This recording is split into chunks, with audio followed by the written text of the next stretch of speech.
good to have you here, Prof. Good morning. Good morning. I love your kaftan. I don't know who the tailor is.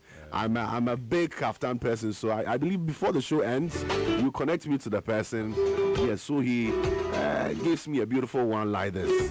Now, let's move on straight to business. There was a part we're supposed to prefix this interview with, but I'm going to hold on to that. Right. I know why. Yes, I just want to keep that part a big secret. I learned about your music side just this morning, but for the sake of people who are really ready and eager to hear Prof's story, I want you to start from the beginning. Where did it all start for you? By the way, I know an auntie of mine who's also an Insedu, and she's from somewhere around Cape Coast. There's a town in Cape Coast. I want to believe maybe you guys are from the same side, but if you're not, where did you grow up? Where are you from? How was childhood like for you? All right. So the Insedu, as I spell it, was my rendition of the original name. I noticed later on when my father passed that it's actually spelled N-S-A-D-U. Yes, that's how it should have been spelled, Insedu. Yes, and so you did your own. I did my own. Great. Yeah. So I was born in the middle of the 70s, in secondary. Okay. Yes, okay. And we moved quite a bit because my father was transferred to Tamale, first to Cape Coast, and then to Tamale. So I actually grew up in Tamale. Yeah, I started class 1 in secondary, but ended up in Tamale, starting class 1 again in a school that last time I went there looked rather dejected. Wow. It's called the Anglican, Calpoint Anglican Primary. Then I went to a school that is very popular, actually called Kulikuli School.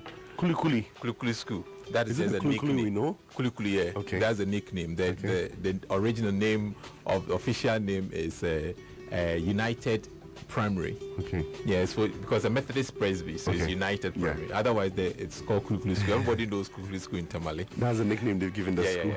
Yeah. And ended up finishing my elementary school in Tishigu Anglican before going to Tamale Secondary School. Okay, so how many years did you spend in Tamale? So from 81, and I left there 94. Wow. Yeah. That's about 13 years. Yeah. Okay. So do you speak any of the dialects, the local dialects there? I speak a bit of the Gbanish. The Gbani, okay. Rather, somehow I've lost quite a bit of it. Yeah, so I even struggle to speak the Gbani now. Otherwise, I came to Legon with those is a 2 or B in the Gbani. Wow, that sounds good. So from a Fanti background, Takrady, you moved around, you went to Cape Coast, and then all the way to Tamale. How was the switch for you as a child? Is this something you remember? Or, because you were young, you just, Oh, I do remember. Okay. And as I said, I actually grew up in Tamale. Okay. Yeah, so I knew who I was, became conscious of who I was in Tamale. In Tamale. Yeah. But when we went there, unfortunately, I didn't go there with my mom because my parents had divorced at that time. Okay. So I went to live with my stepmom. And so being a child at the time, missing my mom, the initial stages wasn't easy for me. It wasn't easy at all. But as we grew up, we adopted, and made sure that we didn't, my stepmom did a good job too because I was very, very small then. And so I grew up in Tamale and it was fun. Somehow, where we lived, called Calpoint Estate, there were a lot of Southerners there, a lot. So it turned out that even the Dagombes who lived in the estate spoke Chi. So that's why I learned to speak Chi. I think I've been there before. My family members are all over Ghana. So there's a place called Club Enesta in Tamale. Yes, it's by the Shell, around the STC. Okay. Yes, and they also lived at the same estate. Yes, exactly. Estate. So I'm very familiar with the fact that there are a lot of Southerners there. If you're there and you forget yourself, so you might feel you are down south somewhere. Exactly. So now it leads me to my next question, okay? What were your academic interests then as a child? Did you have a favorite subject? Were you inclined to one particular side of your academics? What was it? And why? interesting. I was an all-rounder. Okay. Fortunately for me, I didn't struggle to learn and to understand what I learned. So I was an all-rounder. And so what I wanted to be was a matter of what appealed to me at the time. So I actually did Agric in the secondary school. I wasn't an art student. Okay, so that was appealing at that point. Yeah, and it's because I had a plan. Okay. I wanted to do Agric, enter politics, become the Minister of Agriculture. Yes, and it was because of Ibrahim. What was his name? Ibrahim Adam. He was the Minister of Agric then. Then. Yes.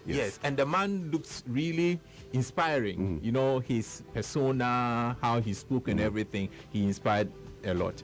But I also wanted to enter the military. Because your height? No, because of Rollins. Well, true. I mean, growing up in those days, He Rollins was like the idol, yeah. So Wow. my plan was to enter the military, come out at some point, enter politics, and become the Minister of Agric. And so I did Agric in secondary school. In secondary school. And so what influenced your decision to pursue linguistics? Because Rollins being an idol gave you hope and a little bit of interest in becoming a military man. I don't know what happened to that dream, but you pursued your agric dream and actually did agriculture in. Yeah. So linguistics came in at some point. What influenced that? It was interesting. You know, I wasn't an art student, Okay. but coming to the university, my mathematics wasn't too good. They said, but it also turned out that those of us who came, I was in the very first batch of the SSS Okay. people. They said those of us who did agric then didn't do chemistry. Okay. And that so makes sense. technically we were not qualified to do agric. So I was admitted as an art student, Okay. right? And those days, those who came first, after first year, you could change courses. Yeah. And then it so happened that when I entered Legon, I saw linguistics.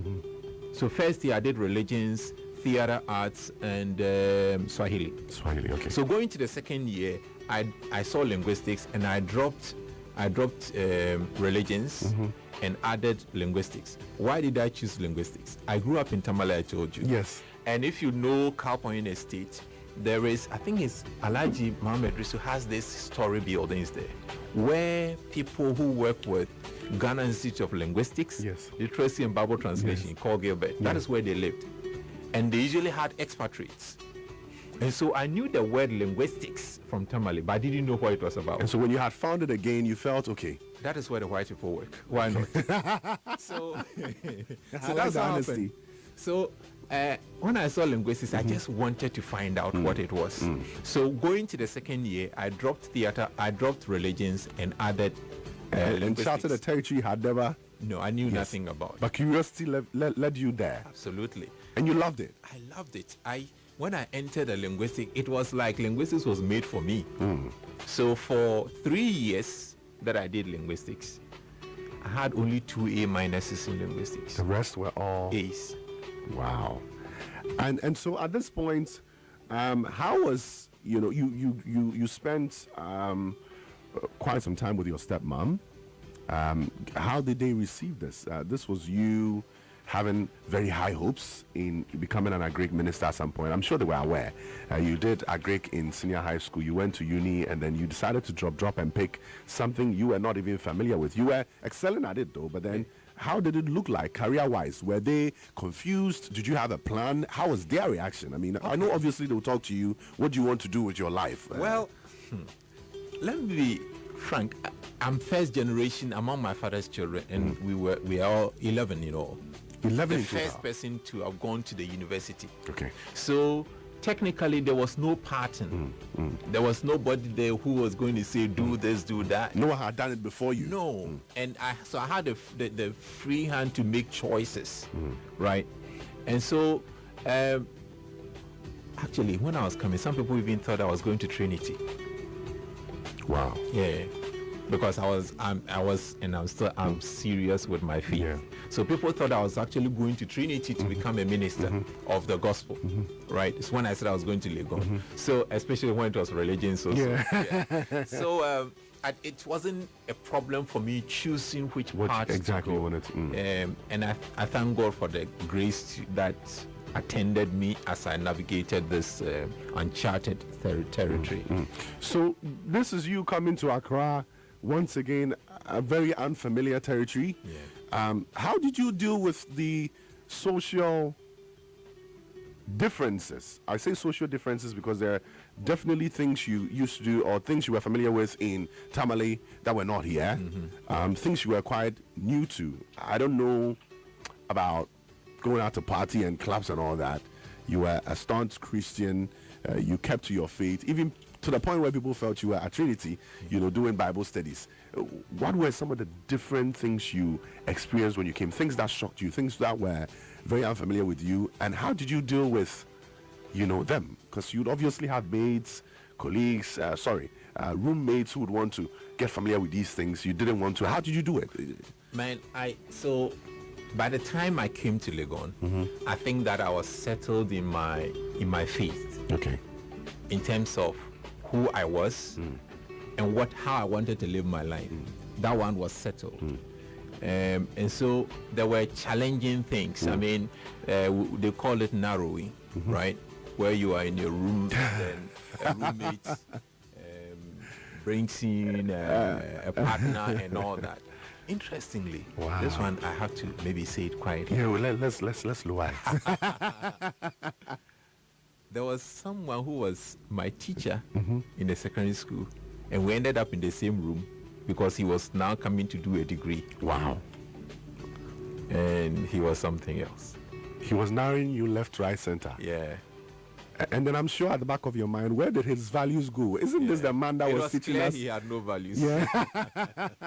Yeah, so there were all those things around. Yes. And another thing that kept me sane was that at this point in our lives, my father had lost his job because of some contractual Rollins thing. That's when I lost my interest in following Rollins, actually. So I didn't have money. And I understood that I didn't have money. Yes, you knew yourself. I knew. So then my choices were guided by the fact that first, I'm a Christian. I can't play around any I can't just do anything at all. And I also didn't have money. Yeah, financial constraints. So I had to be careful how I lived. And I was also too busy doing music. I was music director for then MPU choir, Methodist Presbyterian Union choir, and also Chosen Verses choir, CVC on campus. Wow. I was first deputy music director and music director. And in the church too, I was in the counseling team. So I was very busy. So God kept me busy enough to be sane. I like that. He kept himself busy. God supported him. Yeah. He knew his financial constraints. And he wasn't ready to lose God on anything, and so he kept his head in the plan, kept it like that. But around that time, what did you do for fun? I don't want to believe it was the music that you were doing for fun. I mean, did you have anything else, any extracurricular activity you were involved in beyond the music? I'll say the music. Music again. Because at this point, it was music, and this was also when I was personally also developing my compositional, if you like, music writing thing. And so being alone was good for me, right? When there was a lot of noise, You just zone out. I just zone out, go hide somewhere. And that is when I wrote quite a bit of the songs that I later on I recorded. Okay. All right. So after you finished Legon, you went ahead to pursue your MPhil and PhD in linguistics in the Norwegian University of Science and Technology, and then Lancaster. So you did the MPhil in Norway, and then you did a PhD in Lancaster. How did this opportunity come about? I'm very interested because it's a current conversation now. Students moving out to go study. Tell us how your story happened, how it came about, the various steps you had to take, sacrifices you had to make. Okay, so when I entered the university, I was clear in my mind I wanted to teach. And I knew it wasn't going to be at the pre-tertiary level. Yeah. So it was either going to be in the university or somewhere else. Yeah. Right. So I wanted to teach, which meant that as soon as I had opportunity, I had to go and do masters because you couldn't teach with the first degree. Yes. I was doing my national service in 2000 because I had gone to Tanzania in 98, 99. So I finished 2000, a year later than one of my mates. And then, so whilst I was doing the national service, I was told about a scholarship in Norway program called Quota Program. But I had had admission to Cambridge, actually. I had admission to Cambridge to do some, but I didn't get scholarship that day. In the United Kingdom? Yes. Yeah. I didn't get scholarship that year for Cambridge. So I heard of Norway and I put in the application. And Sounds I got like the second plan. The plan B, sort it of. wasn't actually. It came up when I didn't get a scholarship. Okay, when you missed this one, Yeah, then this that one became came an up. option. Okay. Somebody who was doing a master's, they came and told me there is this opportunity and took my document and then got me the opportunity to do masters there. So that is how come I ended up in Norway. In Norway. Doing How was masters. life like in Norway? I'm told it's very, very cold. Very cold. In the first year, I nearly got my fingers frozen because I didn't know how to handle. Wow. I had gone out to work a little, and You had to make the money. December, I think the 24th December, it was so cold. I think it was minus 10, minus 15, and I didn't know how to handle. Yeah, so you almost had frostbite. Yeah, I had gloves on, but I was told you had to do this. Yes, you had to move them, yes. To throw blood into the fingers, and I didn't know how to do it. So, but fortunately for me, it didn't harm me that much. So that is Norway. But Norway too, there was a lot of fun around music. Yeah. Because I met some people who were doing real music and had opportunity to lead a choir and record, refine some of the things I had done and all that. So Okay, so between that time and you doing your PhD, how long was it? so right after my masters, I came back and got employed in 2004, February 2004, to teach at Legon. And then I was there till 2008 when I got admission to go and do my PhD in Lancaster, UK on the Commonwealth Scholarship. Perfect. Okay, so I wanted to ask a question. I just wanted to understand the situation before. So when you went to Norway, when you were done, obviously you had become a good prospect. I mean, someone with the records he wanted to attain. You were worthy to get a job and all that. You were doing some jobs on the side to raise money. Considering the financial background you had, your family, didn't you get opportunities to work there? If you did, why did you turn them down and decide to come back to Ghana and pick a job at Legon? I was so crazy about teaching at Legon. I just wanted to teach at Legon, to the extent that when I was coming to, I actually had a UK visa. When there's So you could have just gone? Yeah, I actually went there, spent just a week with my mother's elder brother there, and came straight to Ghana. I wanted to be employed. And when I came in August 2003, I had to wait till February 2004 to get employed. And so you spent like an entire year at home? yeah, let's say six and a half years, year. yeah. And the temptation was for me to just go back because I had visa to go to the UK, and I could have gone there to work and all that. But I wanted to teach, and I knew I wanted to teach. How tough was that? Because this is you. Also, you need money. Yeah. The family needs money. Yeah. You had gone out, studied. You had been to the UK, seen family there, and then you come to Ghana with hopes of getting employed by the UG, and this is a long waiting period for you.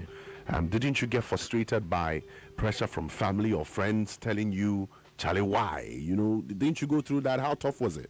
Well, the problem was the money getting finished, you know. When you melt it, as they say, when you melt it, then it starts going away like that. So the money that was running low, that was the main problem. But also there was a promise that I was going to get employed. The question was When? Yeah. But thankfully, maybe I should chip in, by 1999, I think that the poverty thing had gone down. By God's grace, I got opportunity to do a year abroad in Tanzania. Okay. Yeah, I think you mentioned Tanzania along and the then line. we use, using your head small, you can make money. I didn't have to work, but we lived in a university apartment, and the government was paying them, and it was very expensive. So 5 of us, all males, we decided that we will move out of the university, and agreed with the University of Dar es Salaam, the international office, that we will move out. They should pay us half of the money the university, the government was paying them. Nice. And we saved a lot of money doing that. And so that album that I said I recorded in 2001, I paid for everything myself. And it was professionally done. Then with Vision Audio's lab, TV Olamte. So, I mean, things were changing around that time. Things were changing. So, the financial situation then wasn't as bad as it used to be. So when I came, I was okay. But I don't know how long I could have stayed beyond. If you hadn't gotten the job. Yeah, if I hadn't gotten the job, probably would have left and gone back. Do you ever look back and say maybe I should have left? Certain opportunities that came your way, you might have skipped. Do you ever regret skipping them? This is between us. I'm not sure the listeners can hear me. No, because I don't know how, but I loved the fact that I wanted to teach. And this one, let me show something small. I've always believed that the best of us should teach the rest of us. That's beautiful. Right. The best of us should teach the rest of us. And as far as my mates and the people that I learned linguistics with at the time, I was the best. So why would I go and do something else? So I think that I had something to impart to the student, and teaching has always been my thing. So that kept me, I love that. So along the line, you decided to settle down. Yep. With your partner. In the course of all you explained, you never really mentioned how you met your partner or at what point, because it sounds like a busy life. Yeah. But you definitely had to pause and then settle with your partner. Yeah. I really want to ask how it happened, but I want to know the impact. What changed about you or changed in your life after you decided to settle? A lot of things. When you marry, a lot of things change. Especially when you marry the right person. You sort of you feel settled, there's something that you needed to do, and it is done, and you feel accomplished to start with. That's to start with. That is there. You have somebody you can share ideas with. You go out and you come in, and there is somebody there to listen to you. It's a good thing. The Bible says that it's good, so it's good that marry, and marrying helped me. But one funny thing, when I married, I was teaching then. It was my second year of teaching, and I had some young lady who was living with us in the class that I was teaching, and she tells me that when I returned from honeymoon, and they saw the ring on my finger, there was a girl sitting next to her who was like, who is that woman too? The one is coming to steal Prof's attention from us. Yeah. So it's good to find the right person, pray about it, find the right person, and you have peace of mind. Beautiful. I was going to ask you for an advice. Advice to young people listening who might want to settle, but I think you've said it all. Yeah. You're going somewhere, right? And you want a companion who can go with you. That's beautiful. You just don't want to. So you are traveling somewhere, you meet somebody, they say, come, let's go. You don't do that. You know where you're going. You know where the person is going. Yeah. Yes. So first of all, know where you are going, because that's important, and find who will help you get there. Right. So if you find somebody who doesn't share your vision, who doesn't share your dream, then you know that you have problems. Right? Even when you find the right person, there will be issues along the line. So imagine when you find the wrong person, it will only multiply the issues. So be careful. It's not everything that glitters that is gold. So it is good that you find somebody who is attractive, because your spouse, your partner must be attractive to you. It's important, but that shouldn't be the last thing. Behind the attractiveness, what lies there? Does the person share your values? If you're a Christian, does the person share your Christian values? If you are not a Christian, whatever your religion is, does the person share this? If not, you will have issues. So there should be some common ground somewhere, and common interest is important. Very, very important. Common interest is important. But one of the quotes I think you guys should pick is, the best of us should teach the rest of us. Maybe what I'm talking about. Yes, it's something I'm going to hold on to forever.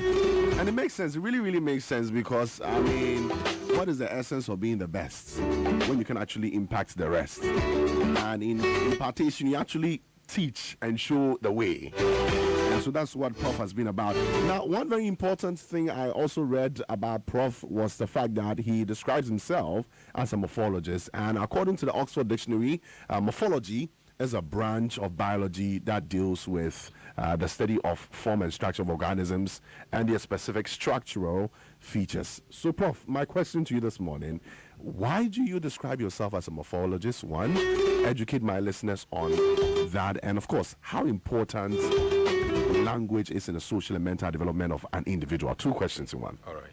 So, morphologist. So, you see, the morphologist is, if you look at the word itself, we can break it down into four parts. Four parts, yeah. There is a morph, which means form or shape. Then there's the O in the middle, which doesn't carry any meaning, but is needed for the formation of the word. It's called the stem extender. Right. Then there's a log, which means to study. To study, yeah. And then the Y at the end says it's a noun. So morphology means the study of form or the study of shape. All right. Okay. So you find it in various places, disciplines. In the first one, this is where it actually comes from. Biology. It was created by somebody called a German called, I've forgotten his name. Yes, fine. Carl von something. He created this in biology for the study of organisms, the structure of organisms, cells and all those. Now, it's also in geology, where it is about the study of the structure and form of rocks or land masses. In linguistics, it's the study of the structure of words. So I am a linguistic morphologist. Nice, okay. Nice. All right. So in morphology, we study the structure of words. One of the things papers I've written, actually two papers I've written recently, is on the word dumso. Yeah. So yes. If you look at the word dumso and the things that people did with the word dumso, maybe I could just show you part of the words. So I was just collecting the words. People were just playing on social media with what they could do with words. So you found words like doomsology, doomsologist, doomsology, doomsopia,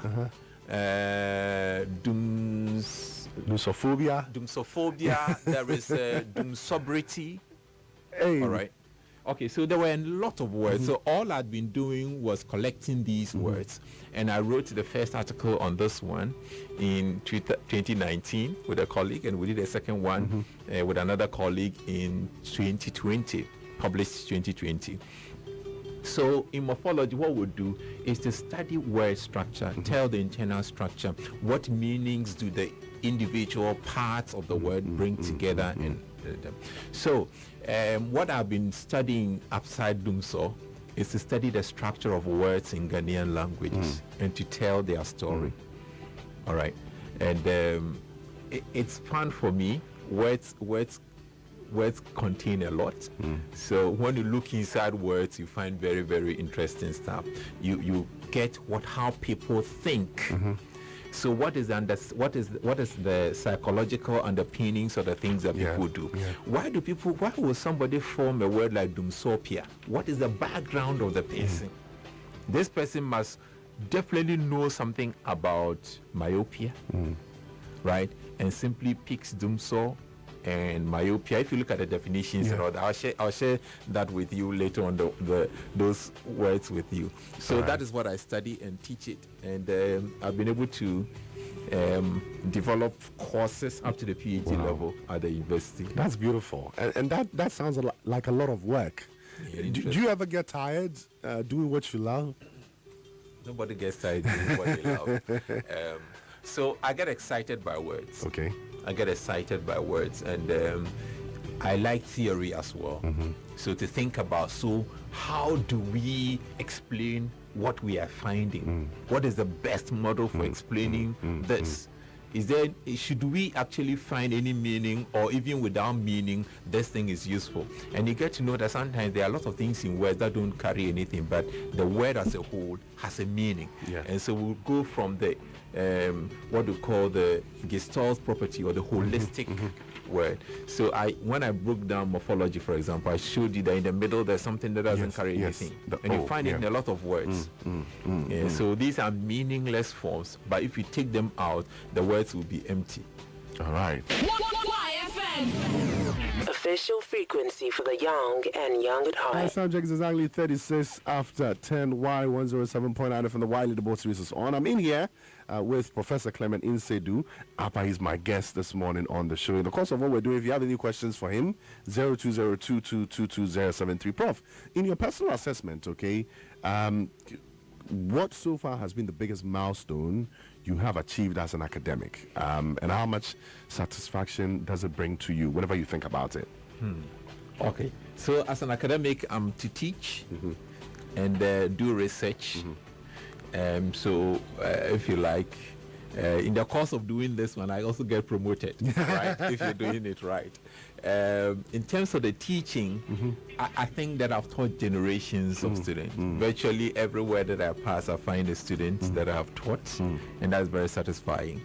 Now, I have also, in the course of this, developed courses. I just mentioned the morphology courses. So when we joined Legon, there was morphology at level 200 only. So there was only one undergraduate course. I've developed up to the PhD level. Yeah, courses up to the PhD level. That's nice. In terms of the research too, I think that now when the accounting morphologist, I'll be counted. I love that. I'll be counted. And the research that I've done also is what has brought me the promotion, because you don't get promoted. Like that. I was going to get to that. So he mentioned that a part of the achievements is obviously the promotion that comes with keeping himself going. I mean, the consistency in developing what he develops. It comes with promotion. Your work is recognized. I want to understand how you initially received news of your appointment as head of, Department of the Linguistics department, obviously, in such a big institution, the University of Ghana. What weights of responsibility did your appointment place on you beyond what you regularly do? Yeah, so that is an administrative appointment, and there are so many opportunities in the university once you're going up to get administrative appointments. In 2017, I got the opportunity to be the coordinator for Chinese, the Chinese section at the Modern Languages, which is like just below the HOD. Then I moved from there to Kwafo Hall to become the hall master in 2019. That was my hall in Legon. Oh, yeah. So I was hall master for Kwafo Hall from 2019 to 2021. I left when I got appointed HOD. Actually, I didn't finish that term. But it's something that comes. I had rejected it a year earlier, and then it came back again. So this time I had to. Being an HOD is an onerous thing. Everything starts from the desk of some HOD. Everything that happens in the university starts from the desk of some HOD. The HOD is like the lowest level in terms of the academic ranks, apart from the coordinator, which I became. The HOD is there. The program starts from the desk of the HOD. Okay. A student has a problem, it starts from there. The Promotion of a senior member starts from there. Development of a course starts from there. So it is a huge responsibility to be an HOD. But it's also an opportunity to influence positively. because as a head of unit, you have responsibility for not just the student but also your colleagues. Some of whom are way your senior, and some of who taught you. Yeah. So it was fun getting this opportunity, but also I didn't lose sight of the responsibility that it came with. And I was fully committed to executing whatever. Fortunately, at the end of July, I hand over. I would have finished my term. Good job, well done, man. Prof, so I remember when you talked about you picking a course in Legon, second year, when you touched linguistics, you weren't very familiar with the details. For the sake of people who are listening now, just so they don't take risky steps like you did in the past, tell us about the Department of Linguistics, okay? And what are some of the career opportunities available for young people who might want to choose linguistics as a course of study, who might not even know what it entails? Break that down for us. Okay. So I note that the question about language development and human is still we'll come back, no problem. So linguistics, for me, I didn't know anything about it. It was just the word linguistics I knew. And I didn't even know it had to do with language. But linguistics simply is the scientific study of language. Let me just take 2 minutes to help.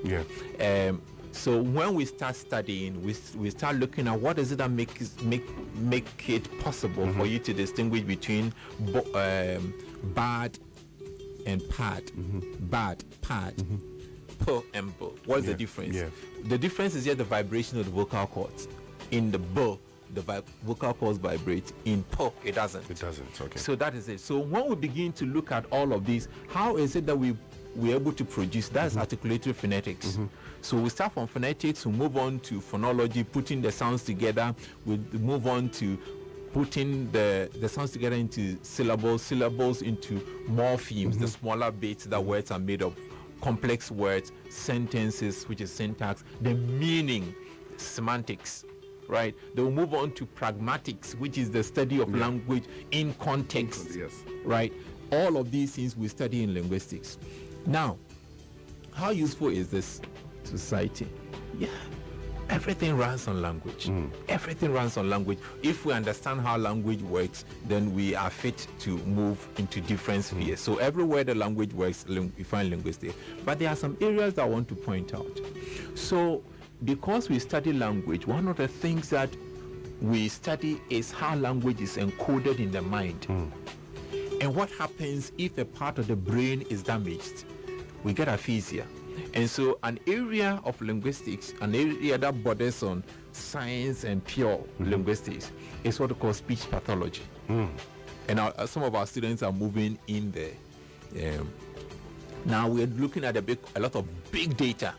And now when you go on Google, you can get stuff in tree and all that. It runs on the work that linguists have done. Because before you can train any AI thing, you should be able to decode the language. Make sure that the language understands that this word is a noun, this word is a verb and all that. We train it so that at some point the AI system, AI platform itself can pick these. Yes, it's able to understand. We call the part of speech tagging, right? Until somebody learns it or studies the language and tells you these are the nouns, their features and all that. You can't train this one. And so a lot of AI stuff runs on what linguistics do. So we have an area called computational linguistics, which deals with all of these things, how to make sure that what we call Stanford is big on this computational linguistics. We haven't developed computational linguistics that much. So basically what I want to say is that there is a lot of opportunities that because of the primary work we have done, now our students are able to build on to do this class linguistic stuff like language and computers, artificial intelligence, and all those things. A lot of it working based on the work that linguists do. You mentioned that Stanford is very big on that. It seems we don't really do much here. I'm saying this because you said on various platforms that I mean, you've expressed fear on the fact that some Ghanaian languages are going extinct. Sorry, the world is moving very fast. AI is the new thing. People are feeding information to AI. You're able to speak Pidgin with AI, and it will respond in AI. These trends are maintained and kept. According to the available data you have, what are the main dynamics that accounts for this worrying trend? It's a trend that a lot of the Ghanaian languages are going extinct, or maybe going extinct, looking at the current speed at which things are moving in the world now. Okay, so language there is what we call language shifts. Then we can have language death, which is the last part of the process. So when people stop speaking their languages, language exists because we speak it. Right? Latin basically is kept by the Roman Catholic Church now. Otherwise, nobody speaks it. Okay. So the languages that we speak here, if parents decide that for me, my language is so bad, I won't speak it to my child, that is the starting point. And we find that there are places where you go and the languages are dying. There is one language called Dompo. Dompo, the last time that I did any interview, I checked, I think they had just about 5 speakers left. Just about 5 speakers left. So that language is as good as dead. But the good thing is that in our department, somebody is studying it. And because of that, we can write grammars based on which people can teach. And then if we do the audio recordings, people then can learn and revive the language. But it's a pity that in our world, in our part of the world now, people think that speaking their native languages is detrimental to something. I don't know what it is. And so you meet a child whose parents are both Akan, and you say Etese, and the child is looking at your face. What is that? Language is a resource. And who says that if I have 2 bank accounts, I should close this one? It doesn't matter. I can keep them running. I can keep them. You see, language is like the multiple bank accounts that you have with money in them. You walk into a place, the person there speaks English. You speak English. So imagine that you have an account for a dollar account, euro account, CD account, yen account, and all that. So when you have to pay for something and it's in CD, you write a check with your CD. If it is dollars, you write it.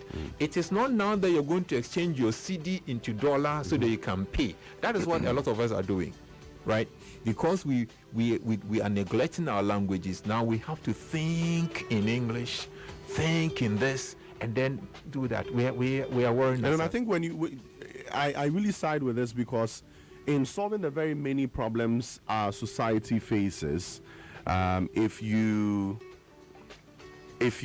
devise a solution in English, the thinking, the understanding of the problem, everything is done in English, in isolation. When it comes to implementing, you might have a challenge, because then the people cannot relate.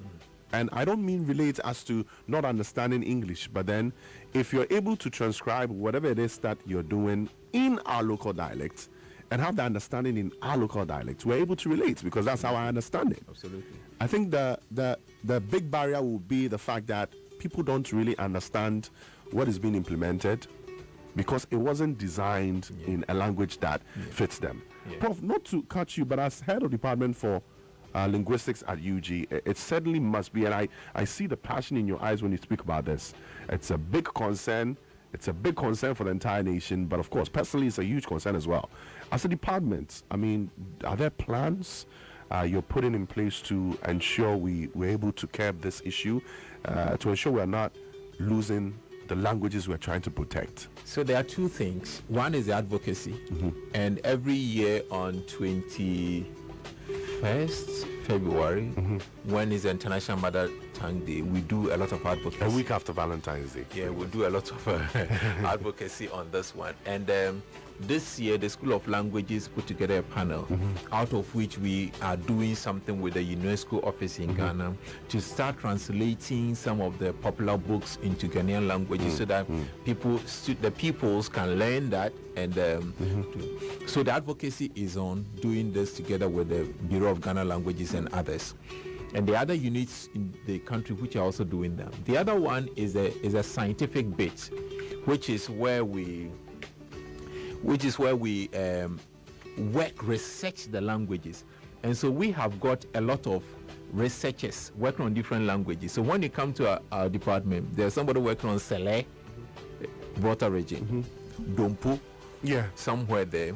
So a lot of these endangered languages, that's what we call them, endangered languages, we have researchers working on it. And our MPhil students or masters and PhD students, we always encourage them to work on a new language. So as far as the documentation is concerned, the science is concerned, we are doing our part. The other part is the advocacy. And one trend which I find really troubling is that very influential people talking down their own languages and making the language seem not needed, not useful, and all that. And sometimes just based on pure ignorance and how they feel, which has no basis in science, which has no basis. You can't support it anyway, except that that's how they feel, and they're influential and they talk about it. So what I would want to say, as far as influential people are concerned, as far when it comes to language, they should take it easy. Let the people who know talk, and when we talk, they should listen. Prof, another thing came up. It's a message that came in the course of our talk. Her name is Francisca, and she's at Adenta Municipal Health Department, the office. And she wanted to know how you feel about, I mean, in light of this, how you feel about our educational system looking down on the use of our local dialect in certain spaces. I mean, I think in the primary level, students are punished. No vernacular here. Students are punished when they speak their local dialect. Isn't this a contributing factor to the decline in the use of our local dialects? It is. It is. And in all our advocacies, we've always mentioned it doesn't make sense. Indeed, when somebody has mastery, good mastery in one language, language skill is transferable. So they tend to do very well. Yes. You watch those who speak very good English. That's the truth. Listen to them. They also speak very good native And even in language. writing, I would use myself as a big example. One of my favorite subjects was Ashanti Tree, growing up in Kumasi. And it was super easy for me. I had friends who were not very, very inclined when it comes to the English language comprehension and writing. They struggled writing even in Chi. And I had such a wonderful time writing my essays in English because I really understood what I wanted to say. If I get a topic in Chi, this is how I would say it. Now, the only thing I do is just translate Transfer, it and transfer it. And so I feel it's a very, very important thing. This is like a big call on our educational system and the key players in there. It's not a cool thing no more. I think we've allowed it to slide for a while, but it's a big factor. It's killing our local dialect. You know, let me tell you something. Where we are going, part of the reason we are doing is because of poverty. Yes. We think that we are so poor, what gives us access is English. But look around, when people have become rich, they begin looking at their cultural and linguistic heritage, and they spend a lot of money to go back, right? So I think that we know enough to stop now and give our native, I'll use the word indigenous languages, as much chance as this, and see people excel in anything. Excellence in one language will translate into excellence in another language. And people, when they are transferring, may struggle a little in the beginning, but once they catch it, that's it. They move with it. They ride with it. Yeah. Yes. 53 minutes after 10. We are 7 minutes away from 11. We'll try and see if we can bring you Jam Spot this morning. But your questions are welcome. 0202222070. Prof. So let's move off academics a bit and come to Gramophone Ghana and your love for music. How did you dedicate, or how did you, or your dedication to the study of language, translate into music and, the eventual invitation to lead the team of Gramophone Ghana as a CEO? You mentioned your love for music being with you forever, I mean, from the beginning, but then when did it become this big? Okay, so I sang my first solo when I was leaving day nursery. Okay. In the Methodist Church in secondary. All right. So because both parents were in the choir and the singing band and all that. My father became national singing band president and all that. So growing up, the music was there. I joined the the senior choir in my church when I was just 13 because I was tall enough to group with them. And then when at some point, just when I was leaving secondary school, I noticed that I was writing, first of all, writing music for words that existed in hymns, right? Writing tunes.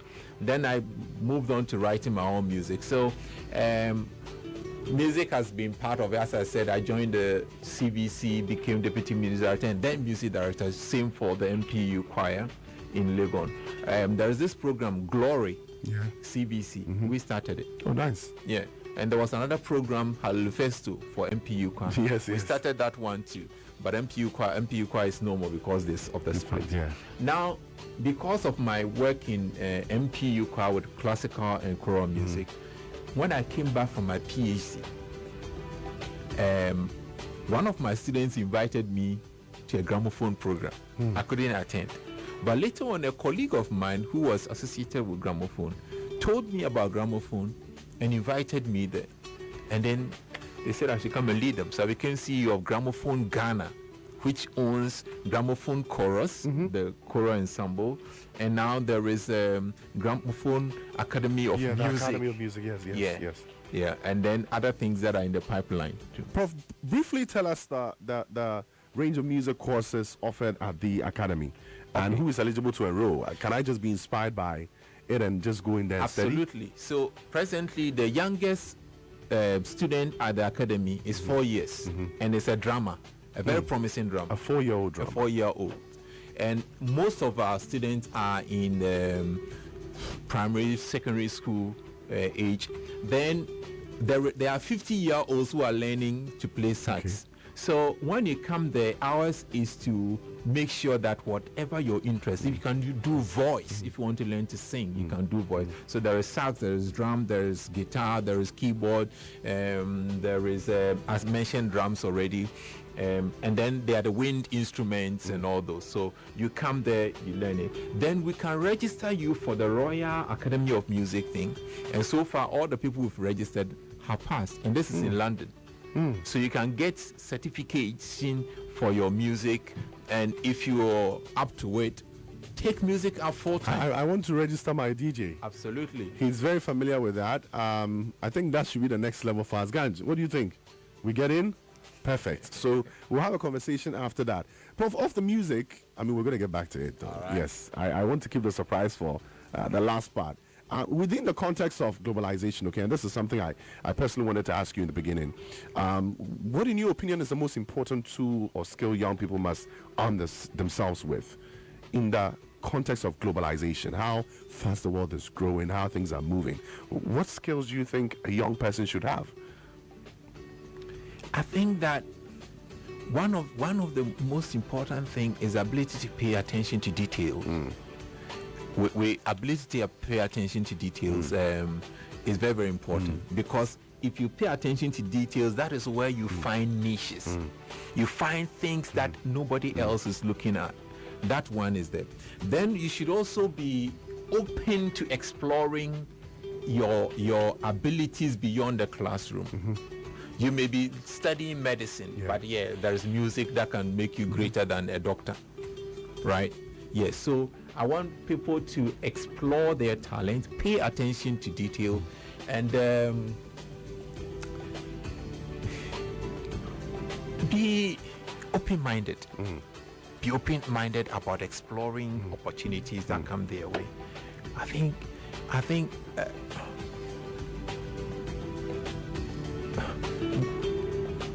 if I had young people in front of me anytime, I'll tell them, just pay attention to detail. Don't just be the kind who sees something and just moves around. Look at things, pay attention, but learn to read also. Because in there is the detail that you will find. And when you can't pay attention to details when you can't read the details. Yeah. That's basically what Prof is saying. Yeah. Prof, still on, you giving advice to all of us. I picked one thing from your story, okay? And if I'm wrong, correct me. Money is important, but it hasn't been the tool or the item driving you. It comes from you doing all the things you've wanted to do and doing it diligently and doing it to the best of your skills. What would be your advice, or what is your opinion on some of the ways we can harness education to improve our human development index? I mean, within the context of the general obsession with making money, because people want to make money. Things are not easy to come by these days because there's not money. Everyone wants to make money, but in the context of that, how do we harness ourselves? How do we make the most out of our skills and opportunities we have without basically looking at getting just money? How do we do that? Yeah. You see, I think that if you chase excellence, the money will come. Okay. Chase excellence, the money will come. What do I mean?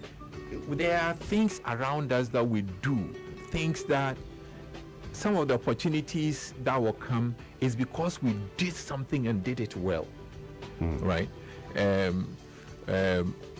So one of the things I do is speaking, and just meeting you and speaking. The times I got to be with a guy who is now King of England, in a program, it was because I was speaking, and I was invited to come and speak somewhere. Excellence. Now, pursuit of money. If you chase the money, it does. I didn't want to quote the Bible, but if you chase the money, if you chase the money, so the money runs away from you, right? But if you chase the things that make the money, so whatever skill you have, sharpen it, be the best. So even if it is about, what is the worst example that I can give about? I don't want to use it. If you are serving tables, do it so well. People will want to learn how you serve tables. It increases your values. That is it. So for me, I think the pursuit of excellence is what will bring us. There are a lot of musicians. What will distinguish you from them? Be an excellent musician. Be an excellent musician. You were a student, you have books in front of you, and that one is very, very dear to me, because there are students who are giving courses and they think that they don't like the course and so they won't learn it. No. Even if you don't like it, make sure you do it so well you pass it. The course cannot call you back because you don't have any receipts. Do you get it? So the pursuit of excellence in all that we do is what will bring us the money. Have you seen a man who is excellent in his way? He stand before kings. That is what Wow. Prof, I appreciate your time with us this morning. But now I want us to... So Prof talked about music and the love he has for music. And listen, it's quite evident he has like something bigger than passion for music. So I want you to introduce this gift you gave us this morning. Give us the details on... Or should we play it first so we talk about it? Because I'm not even sure you know which one we have. So I shared an instrumental piece with Kufo. Okay. So there's an instrumental piece of a song that's called Like the Dew. It was programmed by Koda back in 2001. So it's it like was 22 finished. years old. It was finished in 2001. The programming itself, I think, was in 2000. So late 2000, and we recorded it in 2001. So this is the instrumental piece of the song. It's called Like the Dew, and it's a song I wrote when I was in Tanzania. It's about the Holy Spirit, like the dew and the rain. Holy Spirit, fall on me. All right, guys, so this is the instrumental piece. Let's check it out. And after we listen to it, and we just got the instrumental piece, just so you know the kind of mood he was in when he was writing this. And he would definitely advise us, give us his final piece of advice before we go.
Major Ganj right here. It's EL baby